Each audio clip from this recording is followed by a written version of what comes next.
O ex-presidente dos Estados Unidos, Donald Trump, escapa por pouco de um atentado a tiros. A tentativa de assassinato que surpreendeu o mundo neste final de semana é investigada pelo FBI, a Polícia Federal Americana. O atirador que foi morto logo depois dos disparos que atingiram Trump de raspão foi identificado. Ele é um jovem de 20 anos e no carro dele foram encontrados explosivos. A imagem que roda o mundo neste fim de semana. O ex-presidente Donald Trump falava para eleitores de Butler, na Pensilvânia, quando o primeiro tiro é ouvido. O republicano coloca a mão na orelha direita e os disparos continuam. Ele se abaixa e os agentes de segurança do ex-presidente rapidamente saltam por cima de Trump. Mais tiros são ouvidos. O que já seria uma resposta dos atiradores de elite posicionados ao redor do palco. Os apoiadores de Trump se abaixam, ainda sem saber de onde os tiros vinham.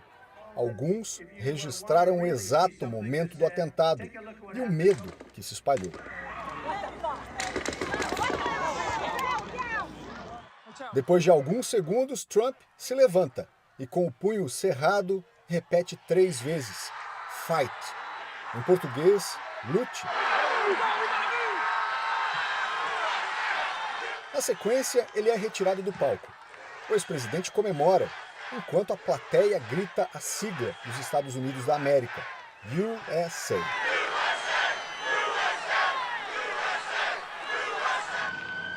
Depois do atentado, o porta-voz da campanha anunciou que Trump estava bem.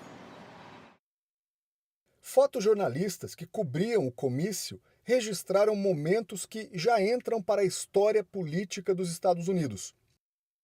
Essa imagem do premiado fotógrafo do New York Times, Doug Mills, parece capturar o rastro de uma bala passando pela cabeça do ex-presidente. Agora nós, jornalistas e também o público, só podemos chegar até esse ponto, que fica atrás de toda a estrutura que foi montada. Dá só uma olhada. O palco a gente não consegue ver daqui, mas ele está montado abaixo da bandeira. E segundo as autoridades, o atirador não estava distante, mas num prédio escondido atrás das árvores. Imagens aéreas mostram que o suspeito estava em um telhado a apenas 120 metros de onde o palco de Trump estava montado. E foi de 3 outras construções atrás do candidato que os atiradores de elite mataram o suspeito de ser o autor dos disparos contra o ex-presidente. Esse suspeito foi identificado como Thomas Matthew Crooks, de 20 anos. Com ele foi encontrado um fuzil AR-15, uma arma semiautomática e o equipamento mais utilizado em chacinas nos Estados Unidos na última década. Além disso, explosivos foram achados no carro do suspeito. A polícia cercou a casa do jovem, que fica a cerca de 1 hora do local do comício.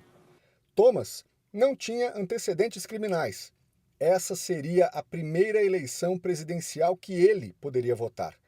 Segundo os registros eleitorais do estado da Pensilvânia, o americano se credenciou como republicano, mas já havia feito uma doação para um fundo de políticos de esquerda. Butler é uma cidade pequena, de característica rural, com pouco mais de 13 mil habitantes. E o comício que aconteceu aqui ontem foi um verdadeiro evento e trouxe pessoas, milhares de pessoas de outras cidades. Agora toda essa área está cercada por policiais, por conta da investigação que ainda está em andamento. Essa família que mora perto do local do ataque conta que chegou a ir até o comício, mas voltou mais cedo porque não conseguia ver ou ouvir nada. E assim que eles chegaram em casa, ouviram os tiros. Já esse americano presenciou o tiroteio e afirma que foi um verdadeiro caos. Isso porque pouco tempo depois que Trump deixou o palco, chegou a informação dos explosivos. E aí todo o desespero voltou e todos começaram a correr. Segundo investigações preliminares do FBI, a Polícia Federal Americana, o atirador agiu sozinho. Os agentes também não conseguiram determinar a motivação do ataque. Hoje, autoridades confirmaram que outras 2 pessoas foram baleadas no comício. Uma delas, um bombeiro de 50 anos, morreu. Também neste domingo, o presidente Joe Biden se reuniu com o Serviço Secreto e o FBI, na Casa Branca. Em seguida, ele falou por 2 minutos a jornalistas. O democrata confirmou que teve uma conversa curta, mas boa, com Trump, depois do atentado. Biden afirmou que não há espaço para violência nos Estados Unidos e anunciou uma investigação independente da tentativa de assassinato. Every resource they need to get this done. O democrata também pediu a revisão do protocolo de segurança para a convenção republicana, marcada para amanhã no estado de Wisconsin. Hoje, o presidente Donald Trump confirmou que vai ao evento em Milwaukee, que vai confirmá-lo como candidato do Partido Republicano. Wisconsin é considerado um estado-chave na corrida eleitoral.